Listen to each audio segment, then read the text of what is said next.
There's an old saying in the Army, the longest march always begins with the first step. By the same token, the greatest battle usually begins with one word. One simple code word which becomes the symbol of the whole operation. So it happens that the battle for New Britain begins with the word overpower. The secret Army code word. And it means that at a certain time, at a certain place, American troops will land on the Jap-held island of New Britain. It's a tough island to crack. The Japs gave it plenty of teeth. A powerful naval base at Rabaul, good airstrips, and over 100,000 troops spotted in different places and expecting a visit. And besides Japs, there's always the jungle. Never before in history has a large-scale war been fought on such difficult battlefields. Looks pretty, doesn't it? Pretty as a picture in a pre-war travel advertisement. But how is it to live in? Ask Joe Soldier.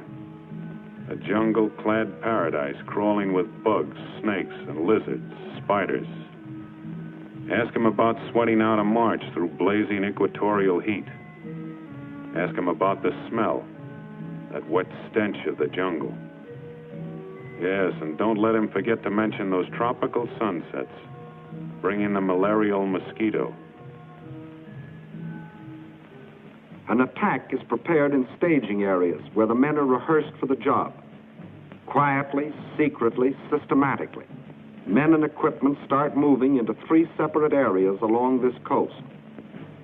This is done so there'll be no large concentration of troops in any one spot to tip off the plan.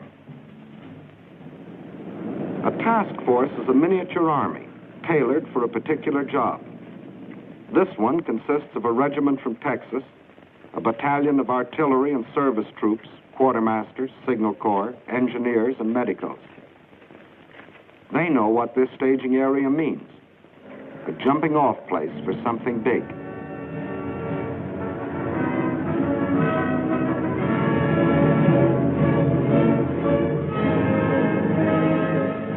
Out here, housekeeping starts from the ground up. You pick yourself a place and start chopping. It used to be hard work mowing the lawn on Sunday afternoons. Try mowing kunai grass with a machete. Meantime, a couple of 100 miles to the north, the second task force marches into their staging area to prepare for their part in the operations.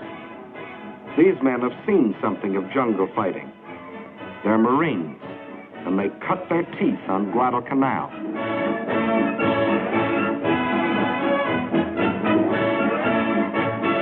In the third staging area, it's more Marines, more guns, more shells, more thorns to press into the side of Tojo's Island of New Britain. And back of the men come the trucks, the half-tons, the jeeps, the bulldozers, a community on wheels, carrying the 1,001 needs of a task force. Food for bellies and gun barrels, canvas for cover, wires for communication, the tools of a jungle army.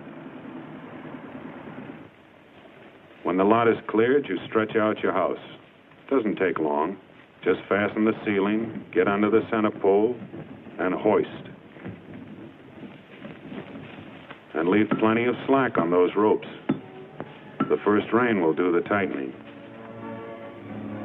Nudging out elbow room in this wilderness and getting your stuff across swamps and streams is pretty rugged. But it's good practice for jungle warfare.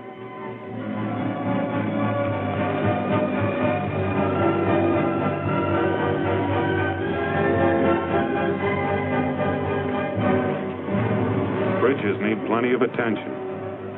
Mountain rains can swell these streams to torrents that can drown a truck. And transportation is important out here. When it comes to jungle construction, you can't beat a fuzzy-wuzzy. Uncle Sam has thousands on his payroll.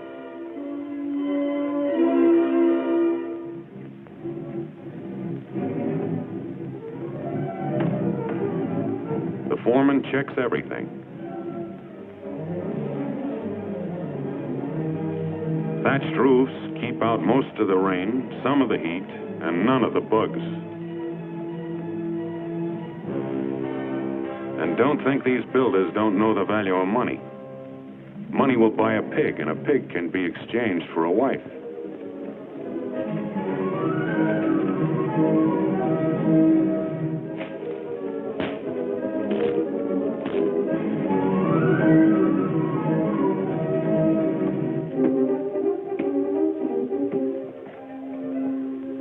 Here's where that Boy Scout training comes in handy. And this lad is an awfully tough critic. Outfits sprawl over a staging area for miles. It's a signal corps job to tie them together with telephone lines. Not much like hometown telephone poles, but the technique of climbing them hasn't changed a bit.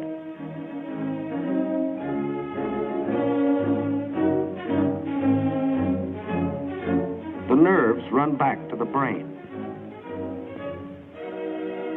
This switchboard at headquarters will handle 1,000 calls a day.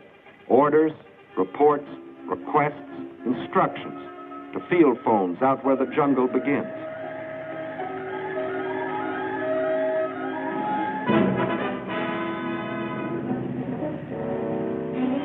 When a Jeep or a truck is issued to a driver, that's his baby, and he keeps it clean.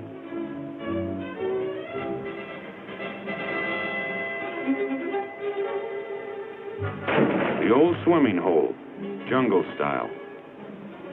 It's the bath, shower, and laundry combined.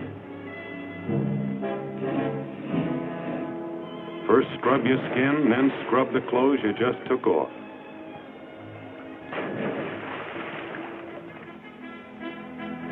This may not be your favorite cafeteria, but it's the only one handy right now. And it's the quartermaster's job to see that the Army is fed.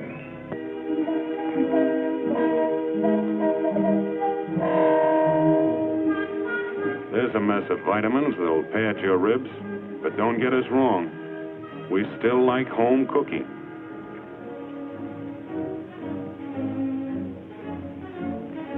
These are the canvas cities that Joe Soldier built out of jungle and kunai grass.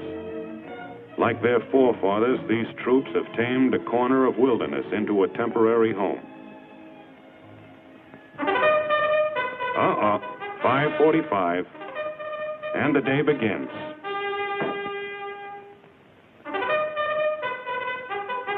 A helmet makes a swell wash basin, and you can't do this with a family sink. And now to work. It begins with the task force commander giving the details of the job to the men who are going to do it. There will be 2 landings on New Britain. The first at Arroway, to divert the Japs from the main landing a few days later at Cape Gloucester. Arroway is a peninsula. A small force will make a landing up here in the enemy's rear, they hope, and move down the peninsula to join with the main forces, who will land along here. Complete surprise is the main thing. Hit fast and hard. Gain a foothold before the Japs can move a large force against you. That's what unit leaders are telling them. A soldier has to know what he's supposed to do, where he's supposed to do it, and why. And this is the time to check your weapons. A gun jam on a beachhead might happen only once. The same thing is going on up in the Marine staging area. Weapons, equipment, and the men themselves get a personal once-over. Anti-aircraft protection stays on its toes, just in case. 37mm anti-tank teams have to load, aim, and fire almost simultaneously. They can get off about 30 rounds a minute. It's rumored that a Lone Star governor once said, "By gad, if the United States ever goes to war, Texas will go with it." And here she is.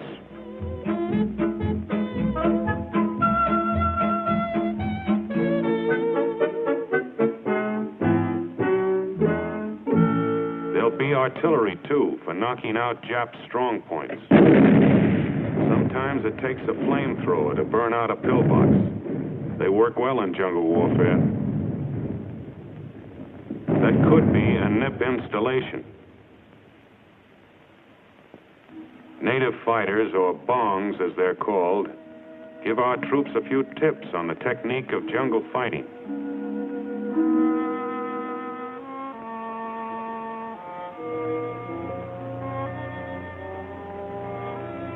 The training is carried out under simulated battle conditions. And soldier, those aren't pebbles hitting the stream. You've got to know how to fire at sounds, too, because jungle fighters seldom see each other alive. The last stages of training begin aboard the ships that will carry the troops to their mission. This practice ends in a full dress rehearsal.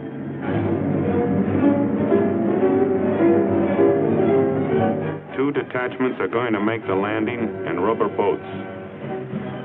It takes a lot of practice to handle these. It's dangerous, plenty dangerous. No protective armor, no more speed than your own paddle power.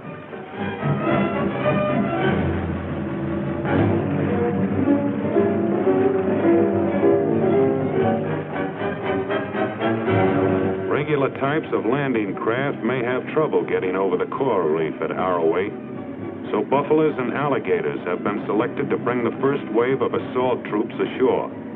What's an alligator? It's an amphibious tank. What's a buffalo? It's an amphibious tank, too, but it's got more armor. They look like bad dreams, and they'll deliver the first punch. And now let's hear what the general thinks. The secret of your success is your squad and platoon leaders. They must get hold of their outfits and control them. But control doesn't mean bunching. The buffaloes will land in a wave. From then on, they're tanks. They crash through the underbrush. They knock out trees, followed by riflemen. You run upon a Jap machine gun nest. What do? You circle it, infiltrate, use grenades. And don't make the mistake of stopping to help a man who gets hit. You haven't got time. Let the medical men pick him up. So now, it's up to you. Remember, you can only go forward. You can't go back. There'll be nothing to go back to. Just grab a piece of beach and start shoving. Are there any questions?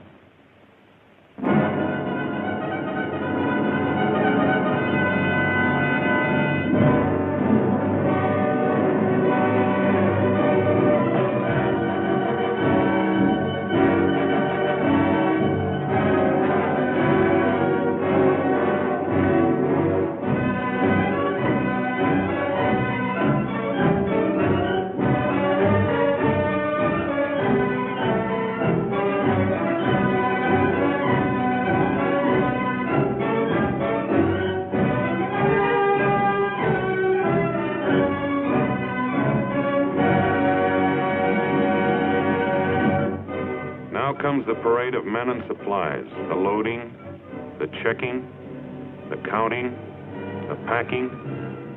It's the war of logistics, adding up to the final question mark. Will the troops who make the landing have what they need, where they need it, and when they need it? Training is over. Rehearsals are over. This is it.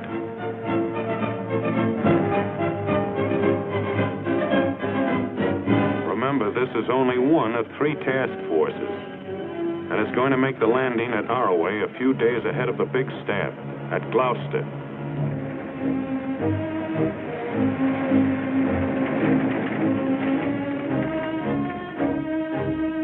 The commander-in-chief, who is responsible for the coordination of the whole plan, comes down for the takeoff. General MacArthur and General Kruger on the right, commanding the 6th Army, have a last-minute chat with the task force commander. And what they said is a military secret. The first assault waves are ready.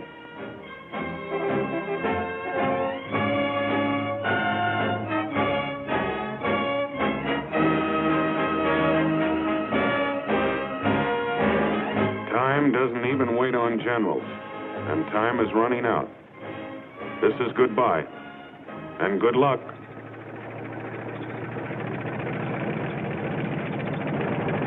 There they go.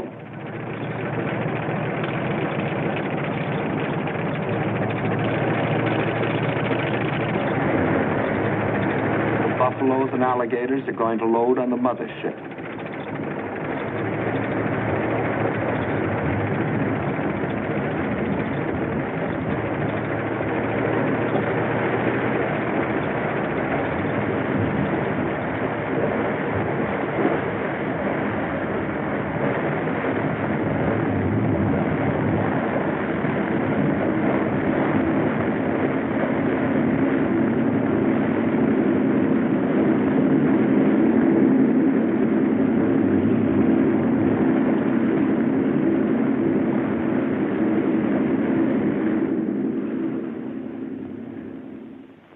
Meantime, the main force loads aboard its transport.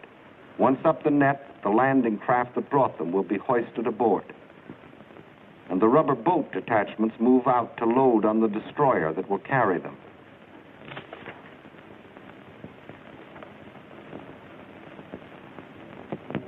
The convoy is on its way to meet its naval escort. This is D-Day -1. The men know that means the day before invasion.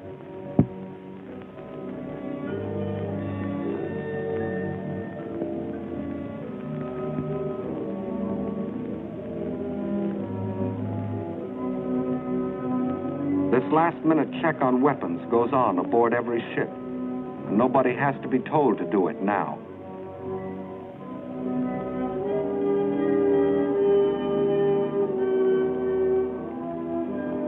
Ammunition to fight malaria. It's the daily atabrine pill.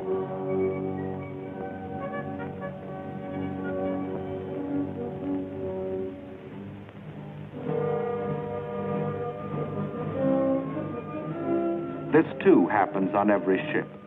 Last-minute instructions to officers and non-coms. It's called briefing. Over there fast.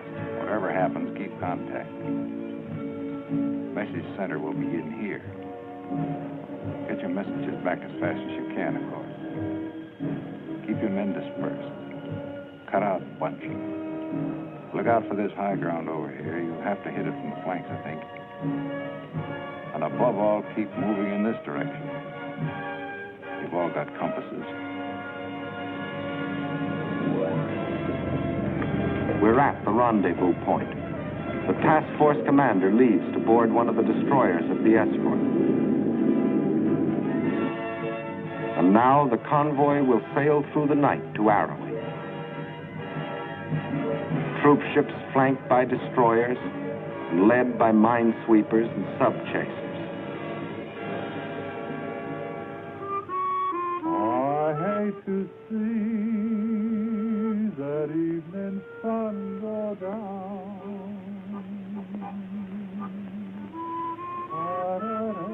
Tomorrow belongs to the headlines in hometown papers, to the radio commentators, and the casualty lists. But these few hours belong to each man to spend as he likes.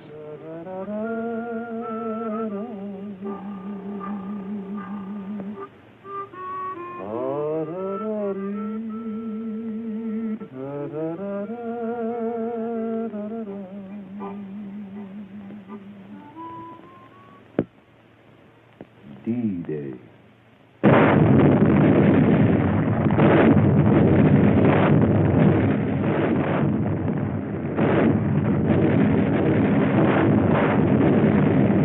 Under the protection of the naval barrage, the first assault waves keep circling, awaiting the order to start in.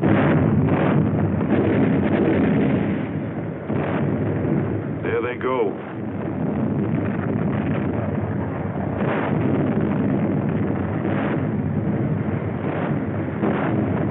Jap plane.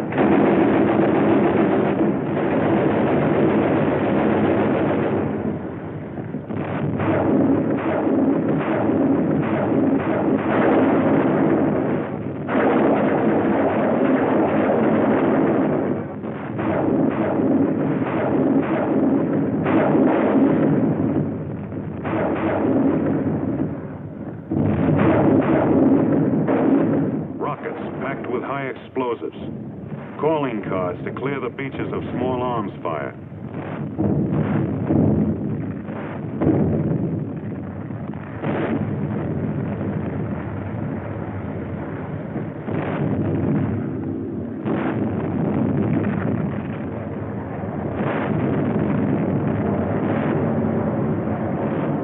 More planes coming. Ours, we hope. Yep. It's a sky full of angels, our own B-25s.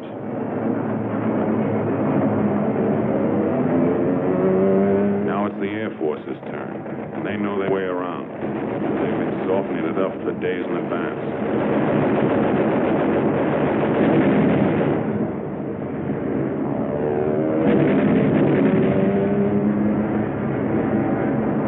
Propaganda leaflets to tell the Jap what's happening to him and why.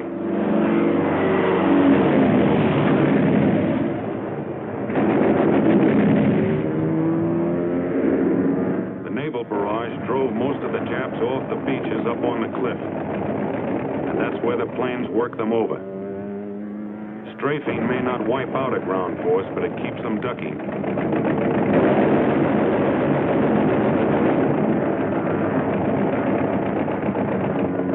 There's the landing place. The first casualty, result of a Jap machine gun burst. It's safe to raise your head and look at the shore now. And here's why. This is what naval barrage and air bombing can do to a shoreline.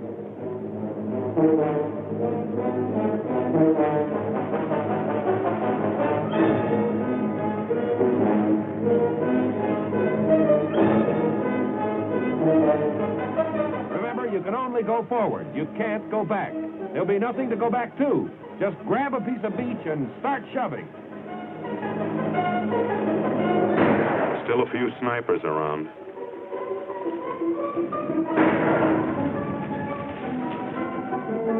Patrols grope ahead of the main body to feel out the Jap's strength, to locate his positions.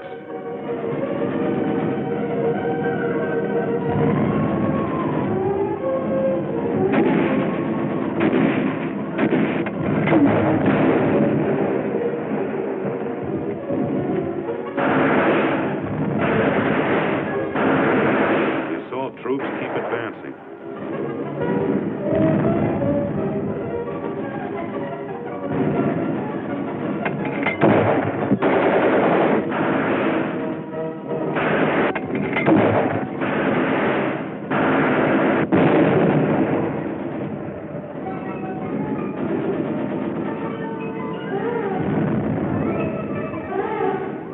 The peninsula was lightly held, but there are still plenty of Japs to comb out. You don't see many, except this kind.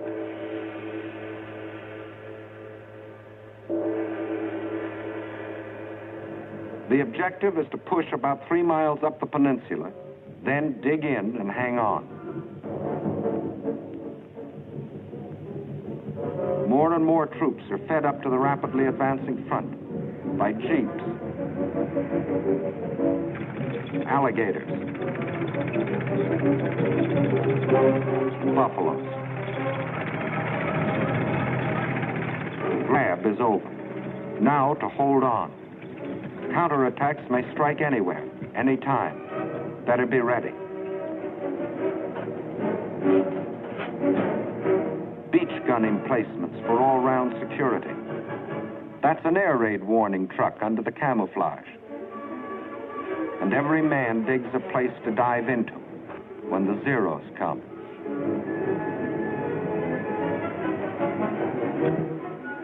Communication keeps pace with combat. Switchboard and message center open for business.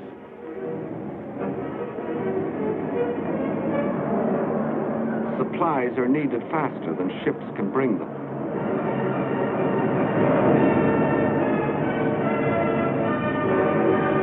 Parachute-borne ammunition coming down. But they don't always select ideal landing places. A job for the pole line crew.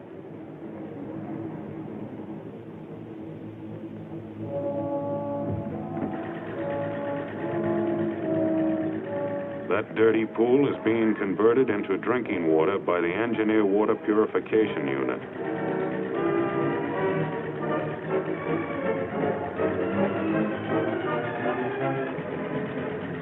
Men may one day forget many things of this war, but never the taste of chlorine.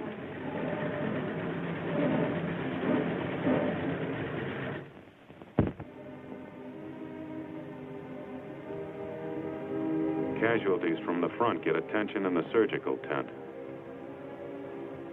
The man on the table got a shell fragment in the leg. Enemy planes.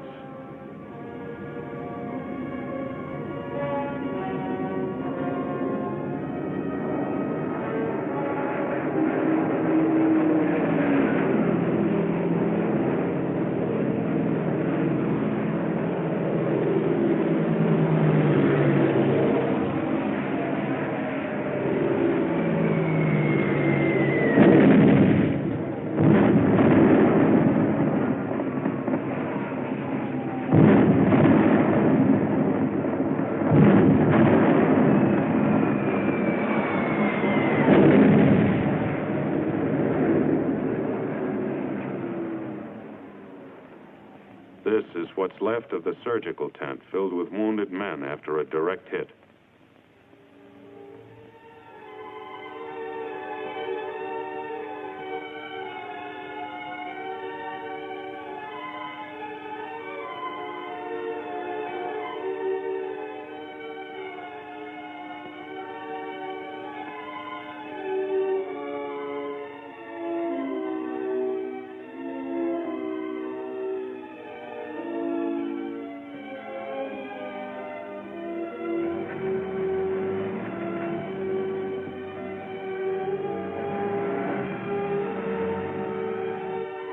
For these men, the roads are longest.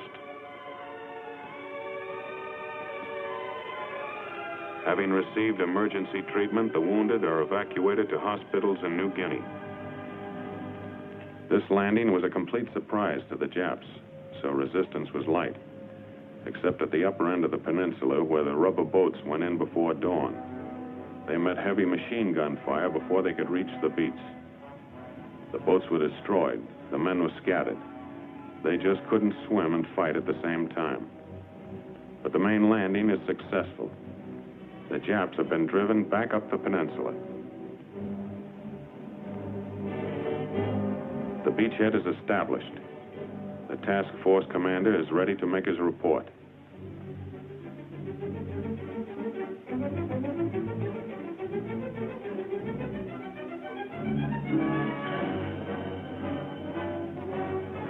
And now for the main event, the landings on Cape Gloucester.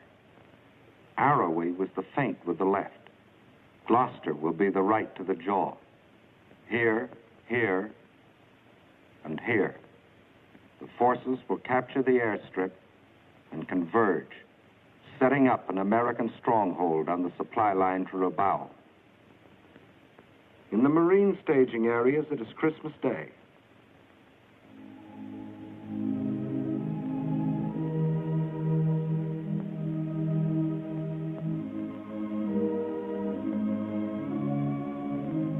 The last mass before sailing for Gloucester.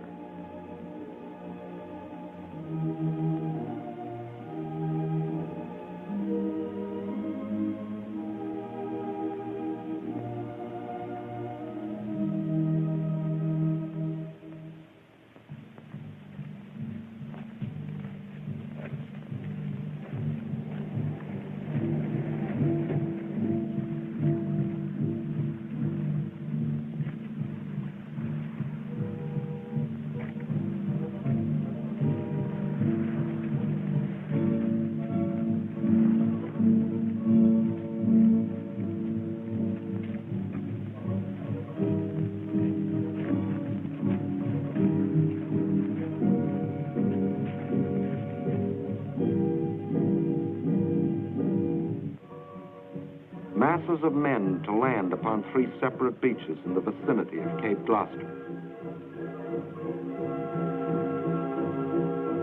This is to be the main effort. It is an army made up of 2 task forces in the teeth of known Jap power.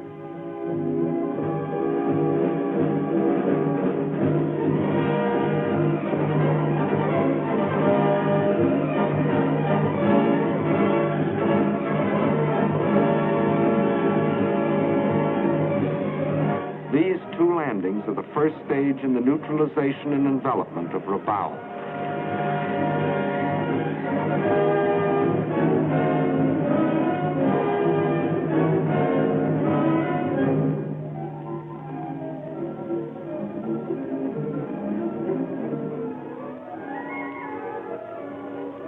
On Christmas night, a vast convoy sets out.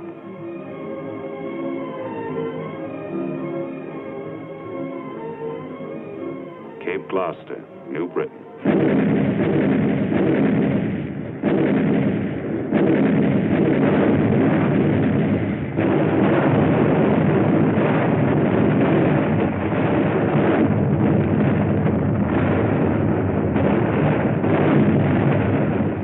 Nearing the height of the naval bombardment, the first assault load into Higgins boats.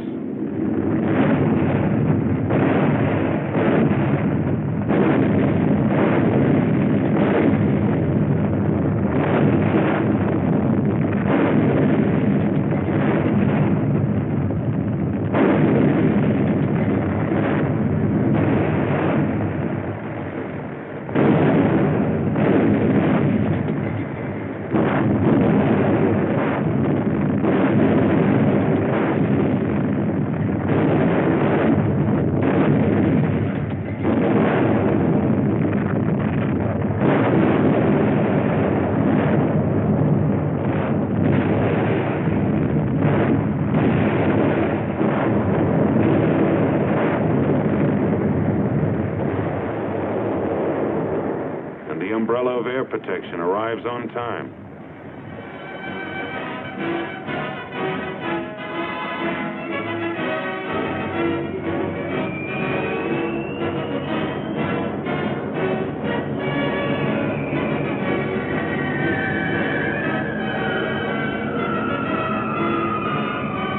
Back at the beaches, the jungle crawls with Japs. They're dug in and well fortified, but not against this.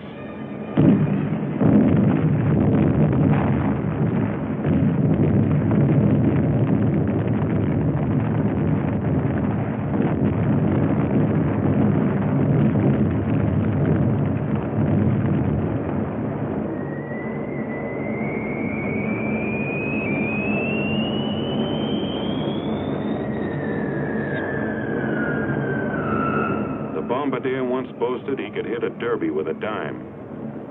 Here's where accuracy really counts.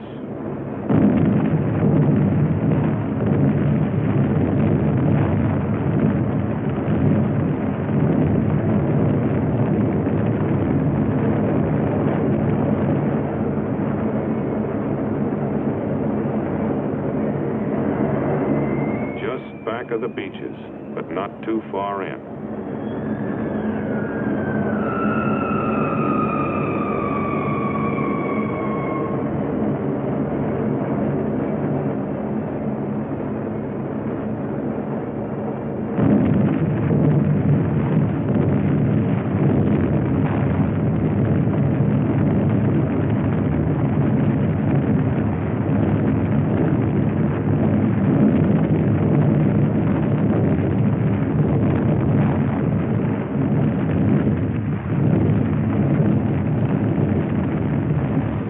Boats keep moving in.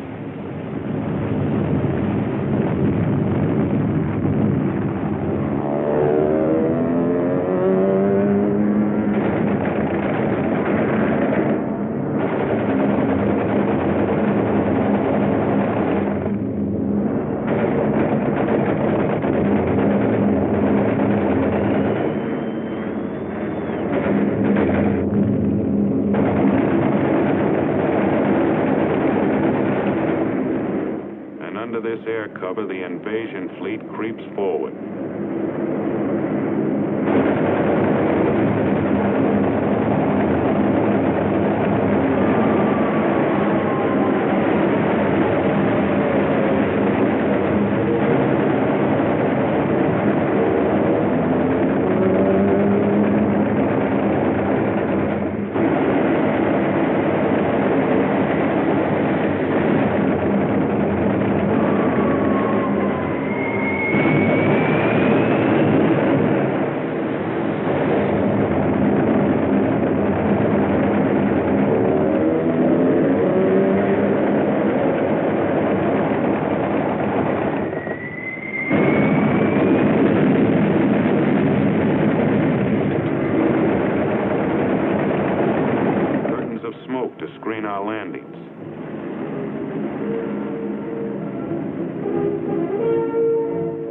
the first waves in Higgins boats.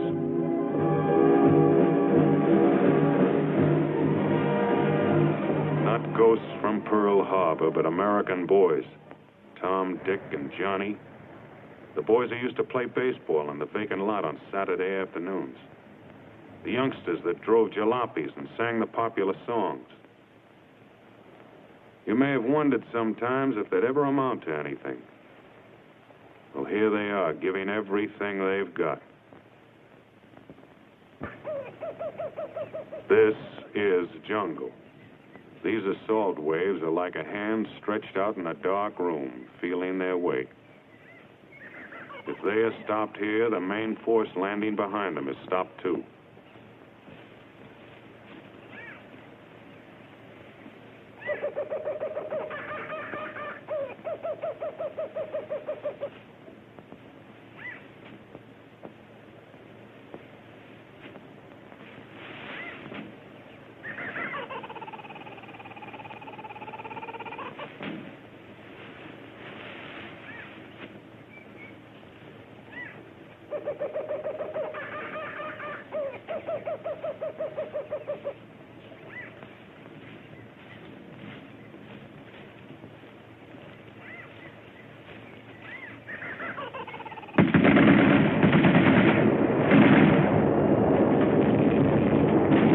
Contact with the enemy.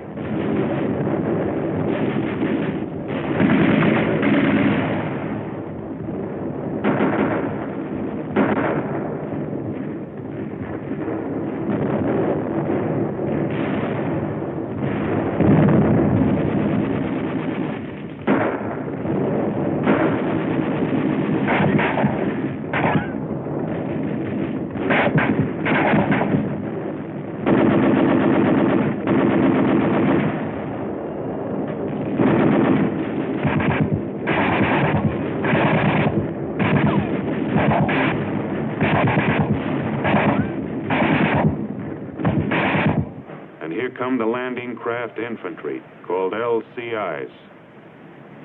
They're bringing the main fighting strength to back up the assault wave.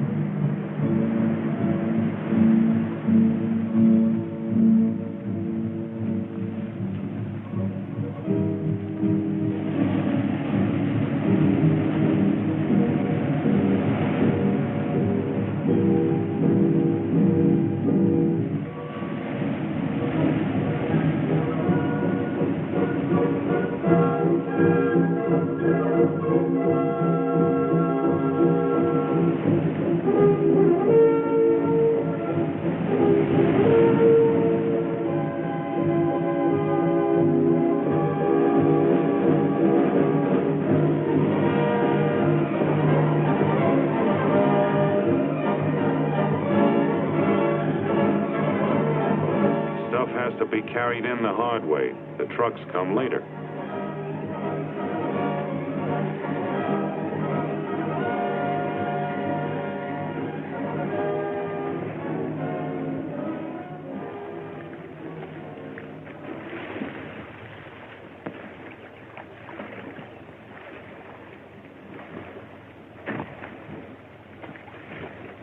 Digging in, up at the front.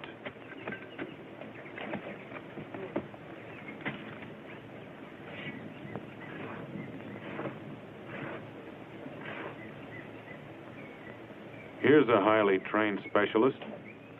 Even a Jap sniper can't camouflage his scent. Fresh troops forward.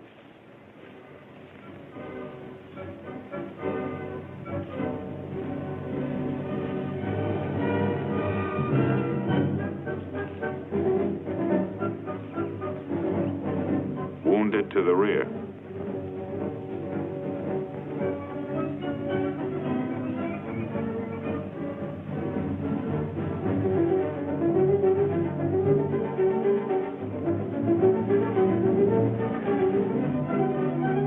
Never know what's around the next bush.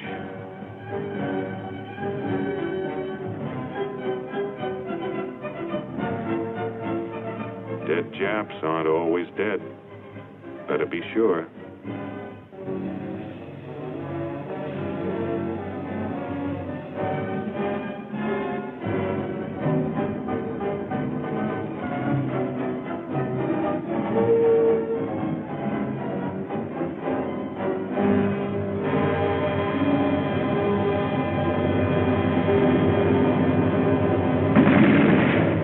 Enemy strong point.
Carried rocket gun.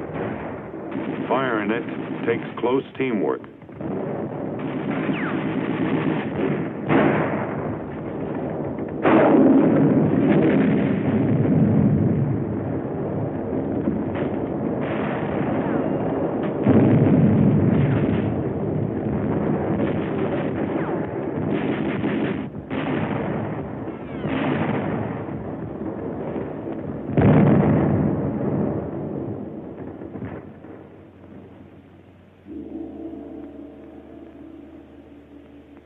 Hand grenades, mortars, bazookas, and flamethrowers did this.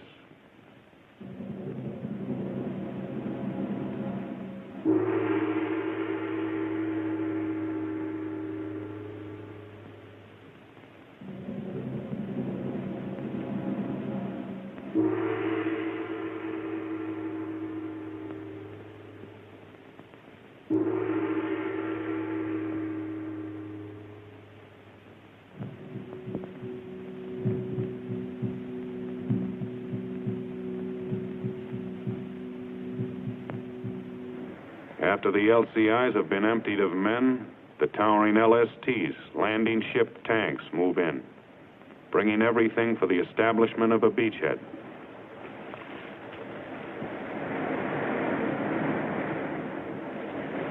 This succession of ships, all in their proper order, thousands of men and tons of supplies have but one purpose: to keep a thin line of riflemen fighting their way forward into the jungle.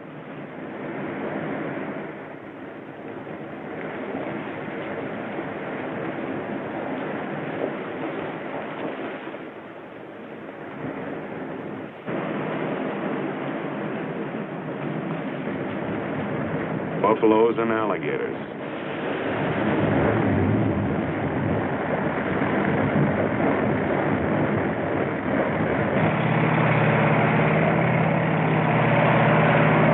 Mechanized sledgehammers, smashing holes in the jungle wall.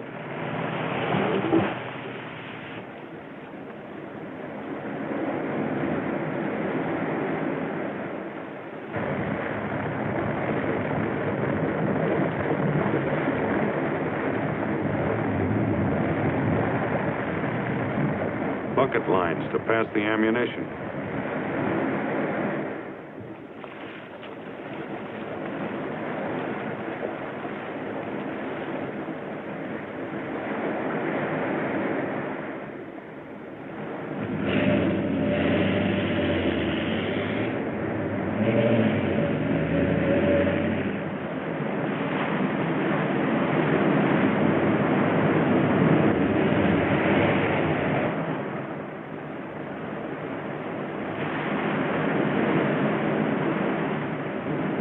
Jeeps do a lot of things, but they can't swim.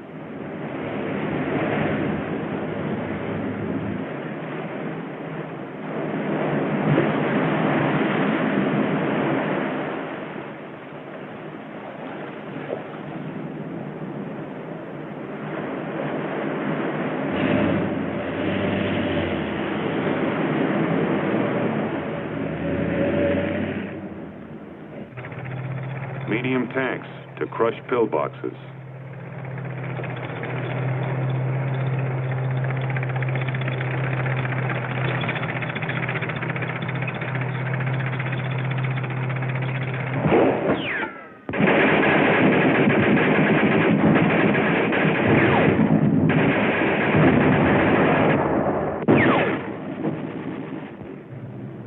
An hour or two later, the trucks roll in.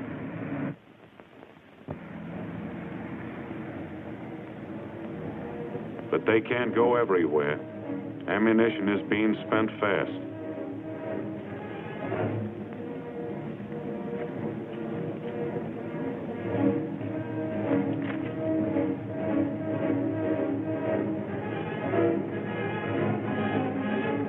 For every finger squeezing a trigger, there are 100 others pulling, hauling, and carrying.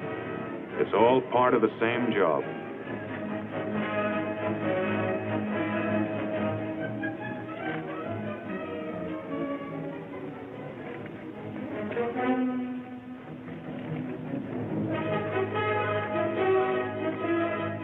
That's barbed wire they're carrying.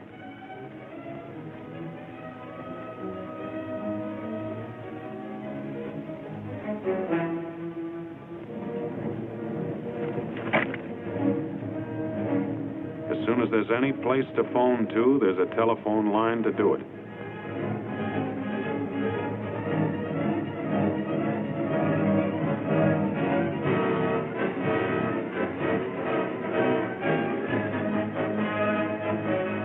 Protective line against counterattack must be prepared.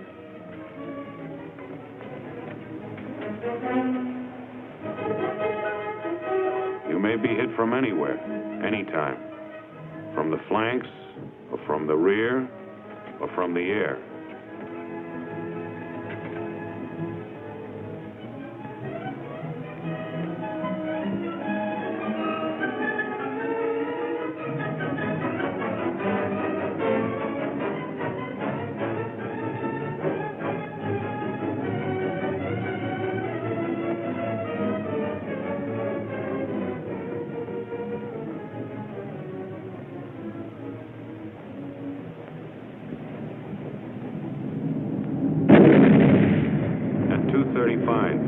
Enemy dive bombers.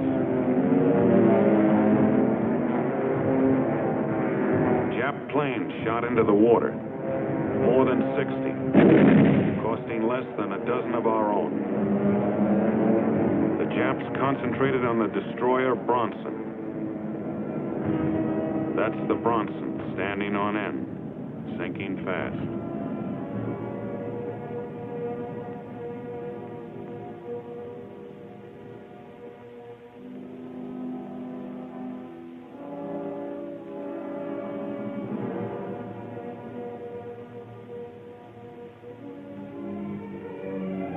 But among the floating wreckage are survivors.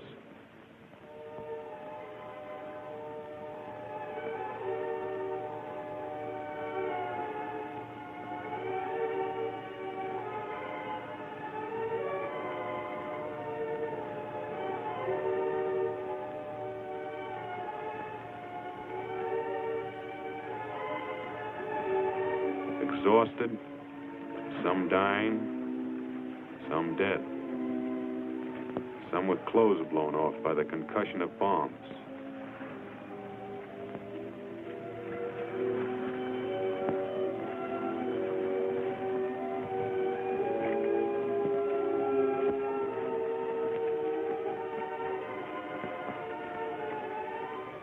These are a part of 208 survivors who will remember the Bronson when they fight again.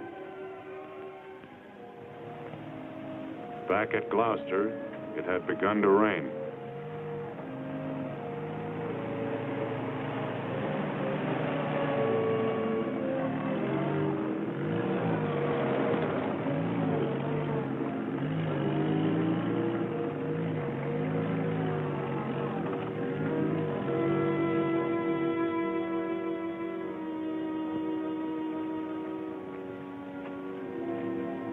The folks back home are eating Christmas dinner about now.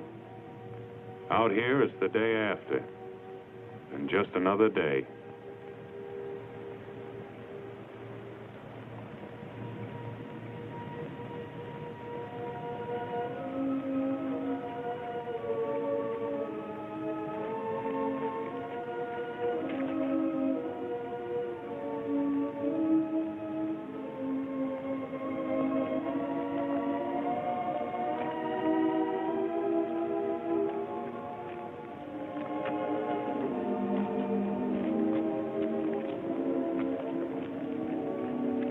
Just one more enemy. Mud.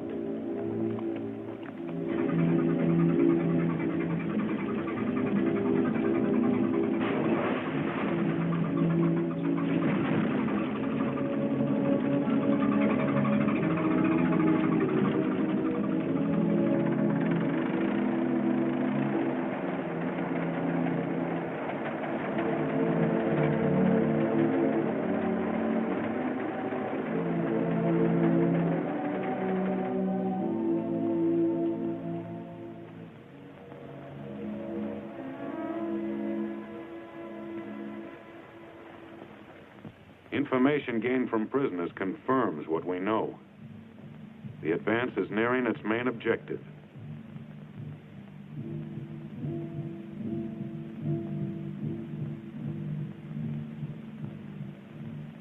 But every step forward means some men coming back on stretchers.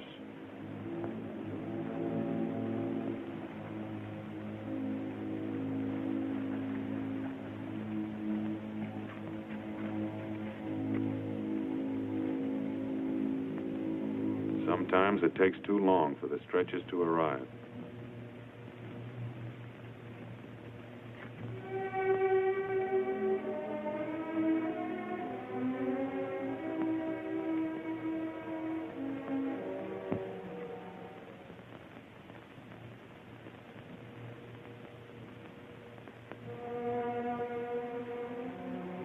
Medical officers scrubbing up for emergency treatment before evacuation.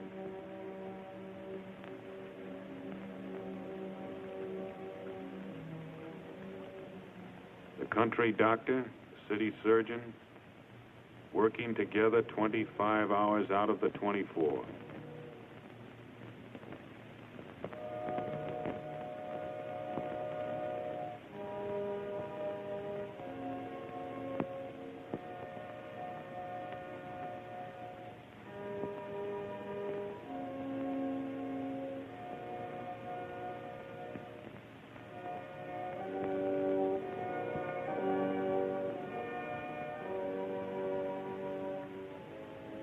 Part of the price of a beach landing.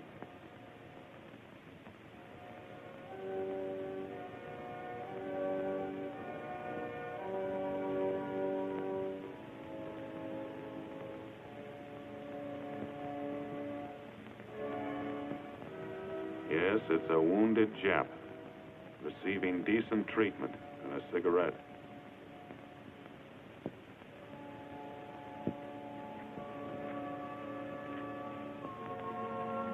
On the beach the next day, wreckage.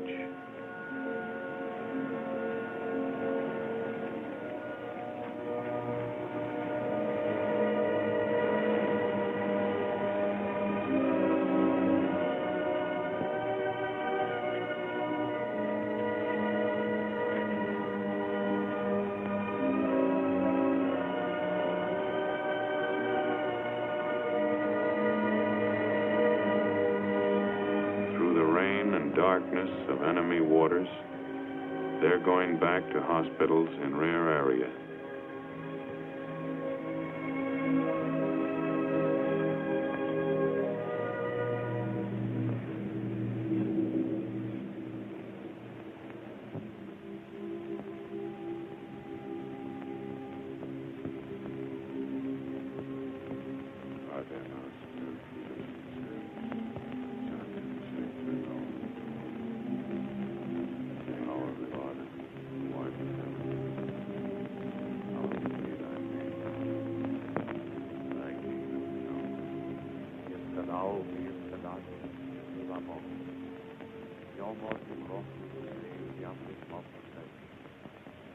Only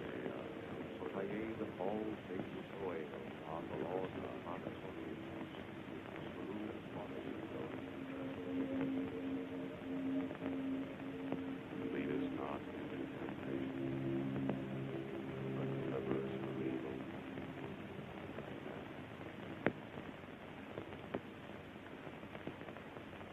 Fire! Fire! Fire!